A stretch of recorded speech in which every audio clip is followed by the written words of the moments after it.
It was only a gambler's marker, a promise to pay worth $1,000. And I was hired to find it, which sounded easy, until I realized that it meant the whole future to two men, freedom to a third, and death to the girl in the cottage. From the pen of Raymond Chandler, outstanding author of crime fiction, comes his most famous character in The Adventures of Philip Marlowe.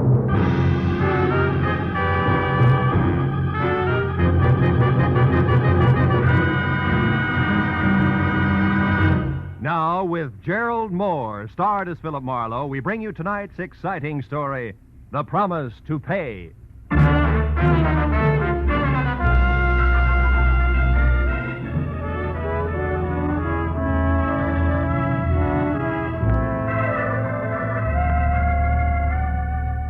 It started over a bottle of port at 5 o'clock in the afternoon, when Mama Nodella, a proud old lady who ran a restaurant, bet me I couldn't prepare a dish of chicken cacciatore. I never pass up a bet. So at 5:30, I picked up a can of chicken, and at 6 had gone to work on it. At 7:15, everything was ready for the pan, and my enthusiasm was at a high ebb until the telephone rang. And what I thought was a check call from Mama Nodella turned out instead to be Garfield Randall. He was a used-to-be client who at 32 was currently setting the L.A. business world on its ear. Say, Harlow, did you see the article about me in this morning's paper? Young Randall, probably next head of Continental Land and Trust? Yes, that's it. Chairman of the board, isn't it, Gar? Yes. Job I've been after for 2 years. So? Well, it's a job that'll go to somebody else at noon tomorrow, Phil. Unless you can get me out of a nasty mess I'm in. What's her name? Terry... How did you know it was a woman, It's Phil? a trade secret. What do you want me to do? Well, come over here to my place, 91 Laurel Canyon, immediately. I'll explain then. You can make it, can't you, Phil? I mean, now, right away? Yeah, I guess so. Right away, Gar. But it hurts. Arrivederci, cacciatore.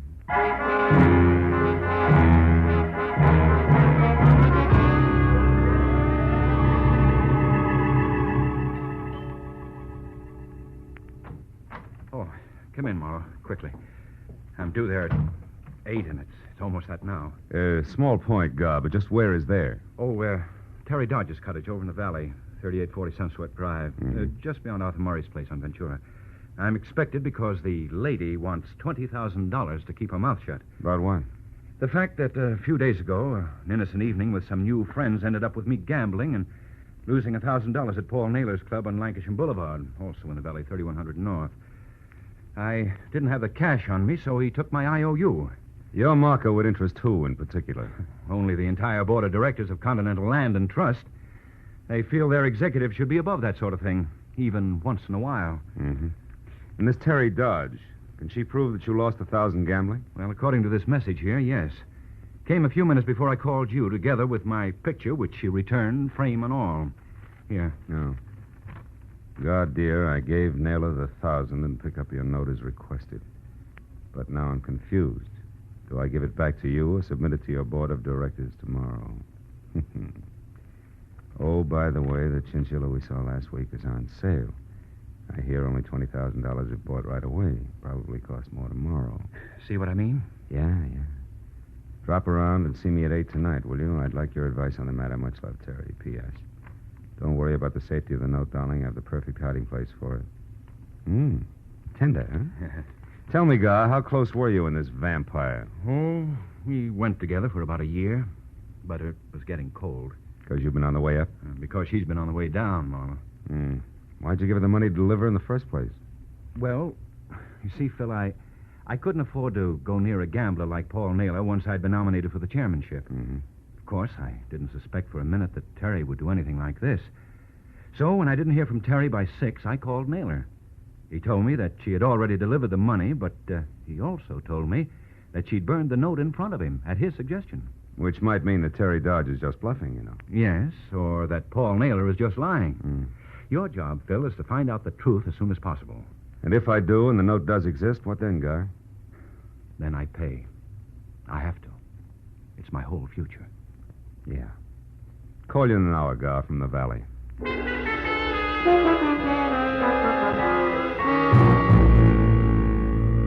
after Randall generously settled the matter of my fee with 2 crisp $100 bills. I got into my car and wound through Laurel Canyon into the San Fernando Valley and Sunswept Drive, where I parked away from number 3840, which was the kind of all-alone green and white ivy-choked cottage that life insurance ads wonder if you'll own when you're 65 and out of work. With one exception.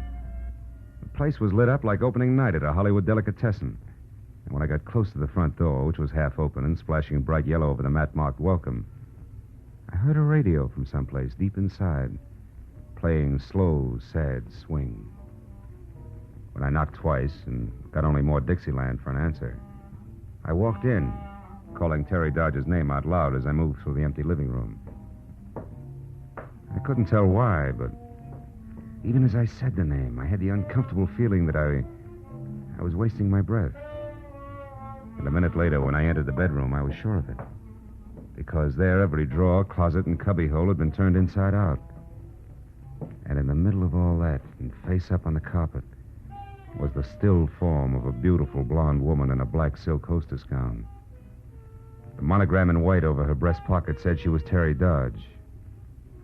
The ugly circle of dark red on the side of her head said she was dead. Next to her body, I found the pieces of 2 airline tickets for Mexico City. Beyond that, the brass candelabra that had killed her. I dropped the tickets into my pocket and then went back to the living room and a telephone called my client. But when I reached for it, it went off. Hello? Hello, who is this? Friend of the family. Why? Oh, I'm curious by nature, friend of the family. Now, is Terry there? Yeah. She can't come to the phone right now. Any message? Yeah, there is. Tell her Rip Stranigan wants to talk to, if you don't mind. I don't. Oh, Terry. It's Rip Stranigan. What? Okay. Sorry, Stranigan. She'll have to call you back in a minute and... And what?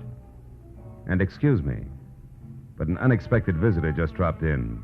A beautiful one at that. With a gun. Which she knows how to use very well. The lady was tall with dark eyes and darker hair. It framed her face the color of warm honey, and she was wearing something white and plunging, which from the waist up had all the material in it of the average necktie. Who are you? Rip Stranigan. Mean anything? Only that you're a liar. I've seen Stranigan, and in the first place, Terry's boyfriend's an ex-football player about twice your size. Oh?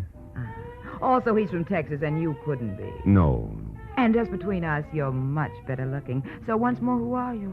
Little boy Blue, who are you? Me? Well, I'm Annabelle, Terry's sister. Always come home with a .38 in your hand?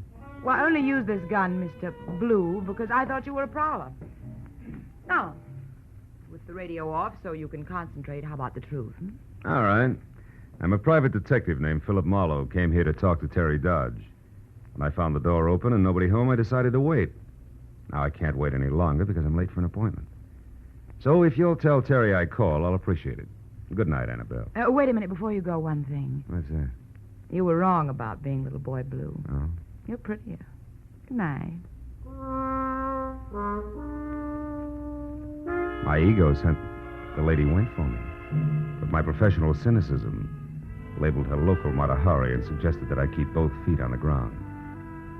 So when I was out of her sight at the front door, I tried the oldest trick in the book, which was opening it and then slamming it hard from the inside, which worked. Because when I quietly moved back to where we'd been standing, she was already in the bedroom. And I was glad to hear, surprised at what she'd found there. When she ran back into the living room, her face now the color of wet ashes, grabbed for the telephone and dialed a number that was more than the 3 digits that would bring the police. Hello? I was close enough to hear what she This said. is Maxine. She's dead. Yes, in her bedroom, and the place has been turned upside down. So somebody else is after that note, too. No, only a private detective named Marlowe. Well, he didn't act like it, said he was waiting for her. I'll tell you all about it later when I see... What? Keep looking. Listen, maybe you didn't understand me. Terry Dodge is dead. She's been murdered. Well, Maxine Rossi doesn't want to be standing around with jam on her face when the police arrive. It's hard on the reputation. Well, all right, one more look around, but believe me, it'll be a fast one. Goodbye. When she hung up and inched back toward the bedroom like it was a snake pit, I headed for the door and kept going until I was outside and over to where I'd left my car parked in the shadow of a huddle of dwarf palms. But then as I was about to get in, what I thought was just another tree reached out with both hands, grabbed me by the lapels, and slammed me hard against the side of my own car. before I could get back onto my feet. What had to be the ex-gridiron great from Texas had both my gun and my wallet out and was smiling with more teeth than I'd ever seen before. Well, the friend of the family is a private detective, I see. Yeah, and the athlete's a scholar. He reads. Shut up, Marlowe. Smart aleck talk won't get you out of this. Now, what were you doing in my girl's apartment? Looking for a blackmailer named Terry Dodge. And before you get all worked up, Muscles, make up your mind. You want the truth or hot air out of me? You got a lot of nerve, fella. Doesn't answer the question. All right. I'll take the truth. But if it's anything but that, I'll break you in two. Now start talking. Why'd you call Terry a blackmailer? Because until tonight she was up to a mascara and a deal that called for a man named Garfield Randall to pay her $20,000 to keep his future intact. I don't believe you. I never heard her speak that name. Proves the point, Stranigan. They've been going together off and on for a year now. What? Why, just last night Terry told me that she didn't even want to see any other man. And as of last night, that might have been the truth.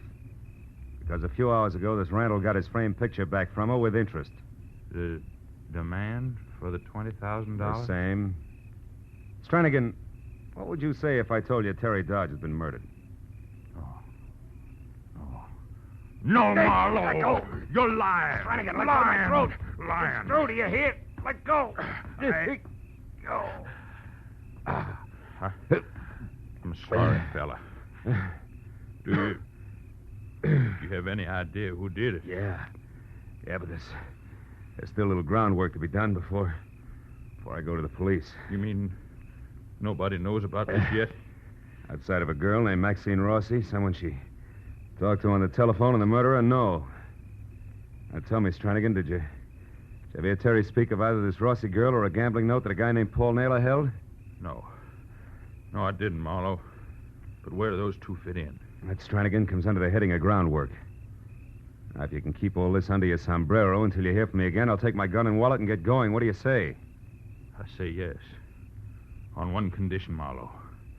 When you do get to the killer, I'll get first crack at him. Fair enough. Now, where can I reach you? 4812 North Ogden Drive. You think you'll need any help? I don't know. Paul Naylor's my next stop, and according to the talk downtown, he's a hard man to get next to. I'll call you later.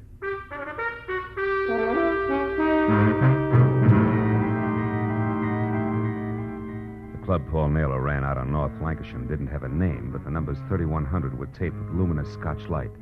Easy to find. However, unless you knew the man behind the peephole, you were nowhere. So 20 minutes later, when I was out of my car and walking toward the steel-plated back door, I decided that getting in to see the head man of the house had to be approached like that was the last thing in the world I wanted to do. I stayed in the shadows of the building, moved a slow step at a time, until I saw a little oily man in a pink shirt, white knit tie, and fuzzy black fedora nearby notice me. Then I moved faster until I was at the steel door, and so was he, with a .45 in his hand. Lost something, mister? No. I was, what's the gun for? Trespassers. These are private grounds. Oh, I'm sorry. I didn't know that. I'll leave right away. I thought this Never was mind what you thought. Now get over there, stand very still while I make a phone call the inside. Phone call? What for, cops? No, stupid. The gentleman who lives here, Mr. Paul Naylor. I think he'd like to talk to you while you can still talk.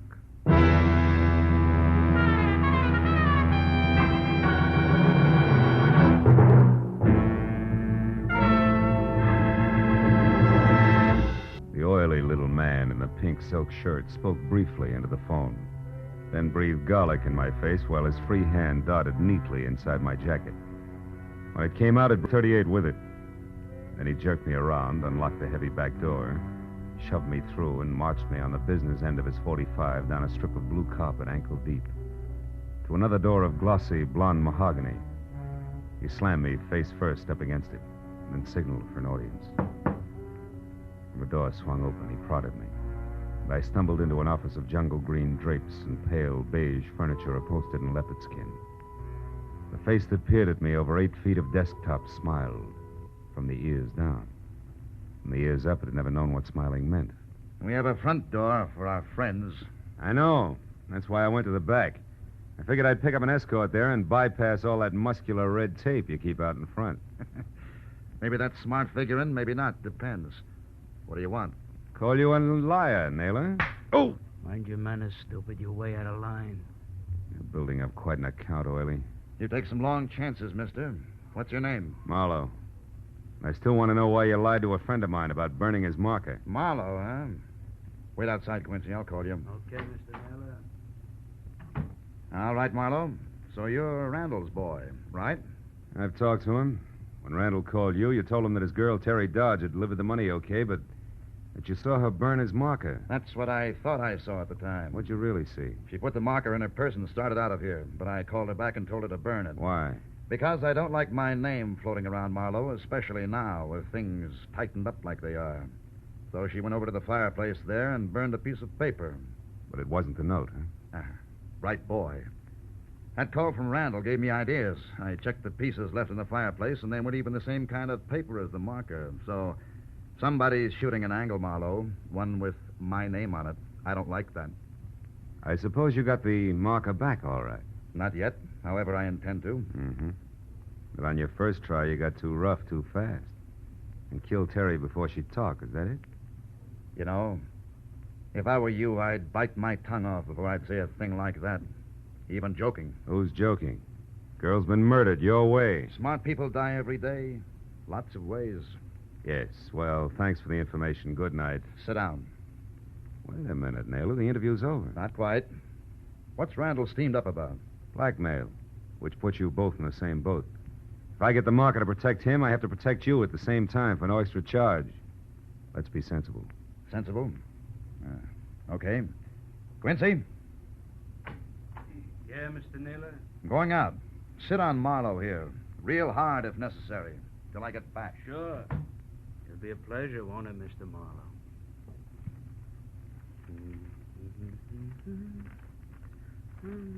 Oily straightened his tie and sat down opposite me, humming to himself. Then he unfolded a racing form, tilted his chair back, and apparently forgot about me. He was a perfect setup for a very old gag. Because the two back legs of his chair were perched on the far edge of a green hooked rug that I could reach easily. His eyes okayed my request to light a smoke, and then drop my matches. When I bent down to get them, I grabbed the rug instead and yanked hard. Couldn't resist, could you, sucker? I'm faster than I look. Come on, I should have known. Well, 100%. Now I got an excuse to work you. Wait a minute, Naylor will want to talk to me when he gets back, Stooge. You'll be able to talk, only maybe you won't think so good. Get back there in the corner. Go on, move. That's it. Now turn around and face the wall. He kept the .45 pointed at my middle even while he shifted it to his left hand. Then he dipped his right into the side pocket and brought it out, clenched around an ugly set of brass knucks. There was a tight knot in the pit of my stomach as he started toward me. I just made up my mind to try for his gun regardless when I heard it. When I turned and looked, Oily was sprawled face down on the floor and sprinkled with chunks of shattered crockery, and standing over him like a victorious gladiator was Maxine Rossi. Marlowe, I came as soon as I found out you were in here. He is so vicious, this Quincy. Not at the moment, baby, thanks to you. But I don't get it. There's no How did time you... for talk now. Come to the roulette table as soon as you can. Hurry, darling. I watched her slip through a side door. Then rolled Quincy over, got my gun back in its holster, and all of 7 seconds later went out through the same side door. It opened into a lush room, 50 by 50, checkerboarded with people bunched around evenly spaced gaming tables.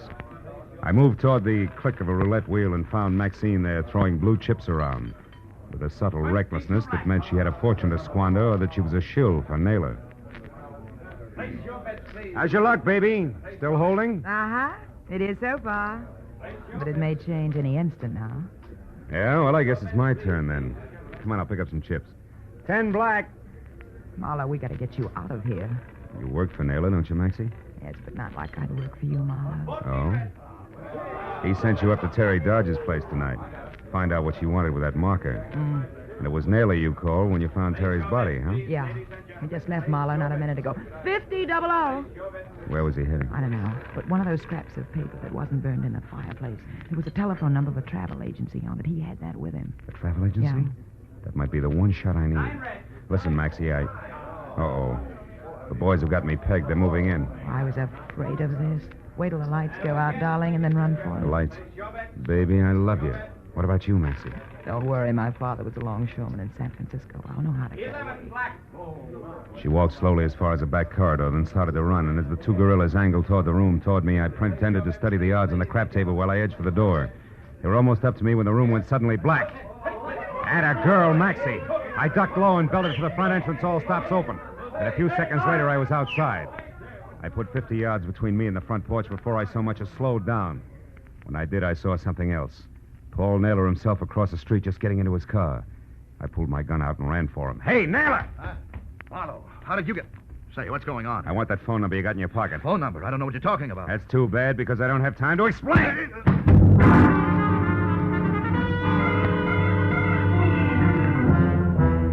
It was 5 minutes and all of 5 miles later when I stopped at a gas station and climbed into a phone booth to call the travel agency number on a half-burned piece of paper that I'd taken from Paul Naylor. I was sure now that at least I'd get an answer to fit the 2 airline tickets to Mexico City. But the girl who answered the phone exploded that dream with her opening line. Good evening, Canadian and Northern Railway Agency. Canada. It didn't make sense. On a hunch, I shot a girl the description of Terry Dodge and hit pay dirt on the first try. A woman who matched it had made a reservation that afternoon to leave for Canada at midnight alone. But then the girl asked me a question. And the answer to that made my next stop my client as fast as I could get there. The drive into Laurel Canyon and up the twisting trail they call the road put some new gray in my hair. But before I got to Randall's house, I pulled over, parked, and climbed the rest of the way quietly on foot. A long brown convertible that wasn't Randall's squatted under the bushes beside the house. I crossed the patio and went in through an open window. What I said, Randall. I could hear voices, so I inched along the back hall to an open study door and listened. And don't try anything cute, buddy, or I'll break you in two, and I mean it. Well, what do you say? Give me the money and I'll give you that marker. Well, How do I know you've got the marker? Where did you get it? I killed that double-crossing girlfriend of ours, sweet Miss Terry Dodge, to get it. That's where. What? You mean Terry's dead? Yeah. We were pulling this deal together and then going to Mexico. But she got greedy, was going to get the money and take off for Canada alone. So now I'm doing it alone. Get the dough, Randall. Time's short. Wait, I want to see the marker first. Well, sure. Hand me that picture there. That's right, pretty boy. The one Terry sent back to you today. Well, come on. All right. Here. Thanks. Hey, what are you... What? The marker. It was behind my picture all the time. Yeah, Terry was real smart. And so was that blabbermouth Marlowe. He tipped me off to the whole thing when he told me Terry sent this back to you today. The marker wasn't anyplace else, so it had to be here. And here it is, Randall. All yours. For 20 grand. No, I won't pay it. I'd have paid Terry blackmail for that note, but I won't shield a killer. All right, Randall, have it your way. But I'm walking out that front door, and that means I gotta leave you dead on the floor. Randall, Doc! Not this time, Marlowe! Oh, Marlowe, that was awfully close. Never mind that. Come on, let's get him. Oh, you missed him. Yeah, stay here. I'll get him. Oh, my car. I left it halfway down the hill. He'll be 10 miles away the way he's driving before I can get to it. Well, he's got to be good to drive those roads that fast. Yeah. Phil. He went over. He was going too fast to get around your car. He went over. Yeah. And if anybody ever had it coming, it was Rip Stranigan. All American.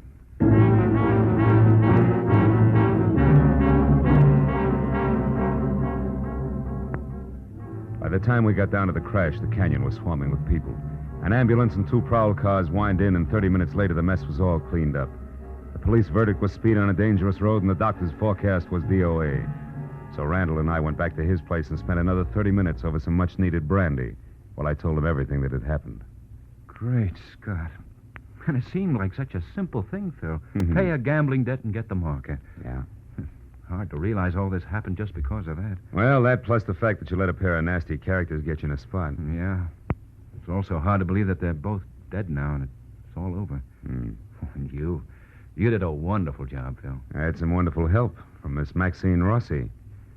There's a kid with lots on the ball, believe me. Say, do you think she got away from Naylor all right?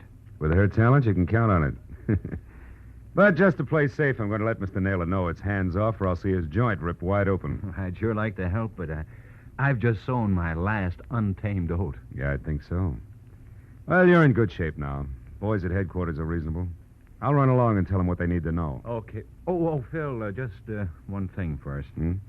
When you called the agency, the Canadian Railway, you said the girl there asked you a question, and that's why you came up here so fast.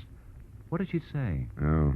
She wanted to know if I was the tall gentleman from Texas with the nice teeth who had inquired earlier about the ladies' reservations. Oh. And he got all upset, which, of course, could only mean Rip Stranigan. And that explained the tickets from Mexico, the murder, the ransacked house, and all the rest of it. Oh, I see. You know, the more I think about it, Gar, the luckier you get. Good night. Happy board meeting.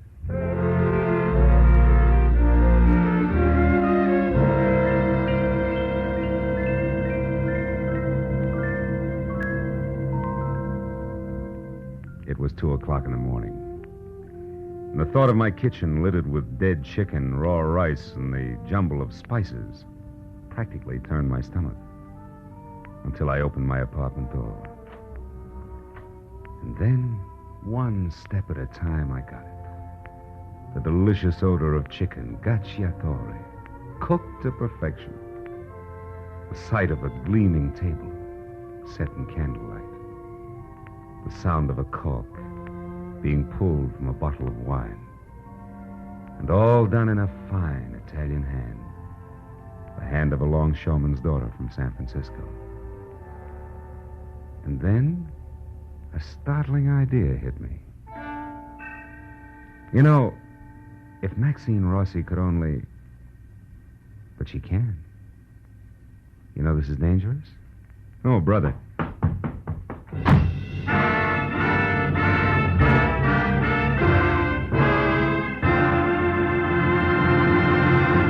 The Adventures of Philip Marlowe, created by Raymond Chandler, star Gerald Mohr, and are produced and directed by Norman MacDonald. Script is by Mel Donnelly, Robert Mitchell, and Gene Levitt. Featured in the cast were Bill Johnstone, Betty Lou Gerson, Barney Phillips, John Daner, and Jack Crucian. The special music is by Richard O'Runt.